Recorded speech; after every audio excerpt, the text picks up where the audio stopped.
fan yi yëpp nag ñu bari interpellé nañ ñu ci kàddu yi nga xam ne Mame Boye Diao directeur domaine yëkkati na ko wax ne gëmul pouvoir religieux am na ci droit nag waaye moom mooy wax gëwuma pouvoir religieux waaye njiitam wala patron wala njiitu réew mi di Macky Sall du mos a wax gëwuma pouvoir religieux naam patron yëkkati woon na fi ay kàddu wax ne ñëpp ay citoyen ordinaire lañ waaye ci mujjantal gi ci ay jëfinam mel na ni la mu waxoon réccu na ko te bu doon tey du ko waxaat te génn na sa ba set si wecc dafa am nag ñoo xam ne nguur da leen di dofloo am ñoo xam ne nguur dafay tax ñu arrogant gis nañ ne ñu bari ci ay jegeñaale yi président Macky Sall dañuy yëkkati ay kàddu yoo xam ne kàddu yu doy waar lay doon suñu waxee rek wax ay tojaange wax ay girawaali te président Macky Sall bëri na lu muy ñàkk bëri na fu muy ñàkk ay jegeñaaleem ñoo ko waral ndax Sénégalais yi léeg-léeg du président Macky Sall la ñuy jéppi directement waaye ay jegeñaaleem la ñuy jéppiwaale ba boole ko si ba merewaale ko si ndax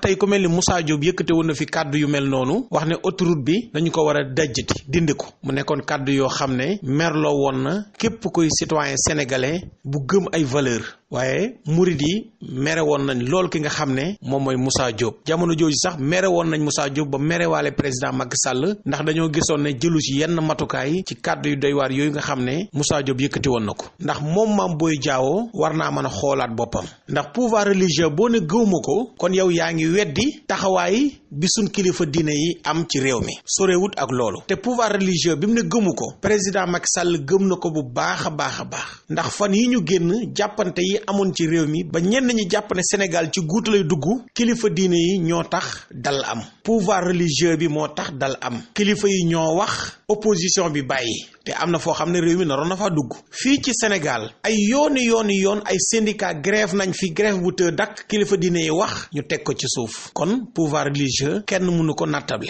Macky Sall nag dafa war a xool ñi nga xam ne ñooy ay jegeñaaleem ku ci mel ni Mame Boye Diao te moom dafa am loo xam ne dafa ko doy sëkk dinañu ci ñëw ak yéen ci tuuma yi nga xam ne Cheikh Abdou Bara Dolly tuumaloon na ko te ba léegi ni war na see indi ay tontu ñu ñëw ci kàddu yi Cheikh Abdou Bara Dolly yëkkati woon ci Mame Boye Diao te dellu siwaat di taxawalu ak di jël suuf si di ko jaay te loo xam ne tegul fenn di ko pasaree jàpp naa ni mun ñu la fal 2019 muy directeur domaine Mame Boye Diao 2019 ñu fal la tey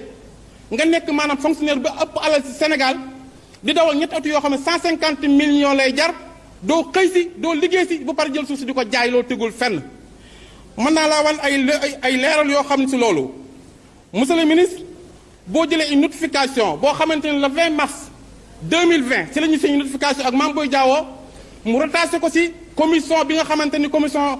bi nga xam mooy contrôle 19 avril 2018 te boobu ku ne xam ne nommé gun ko notification baa ngi nii ñu jël ko di ko jaay suuf si di ko pasare Sénégal loolu moo tax loolu mënut a avancé du ma la wax nag lenn loo xamante ni awuma ci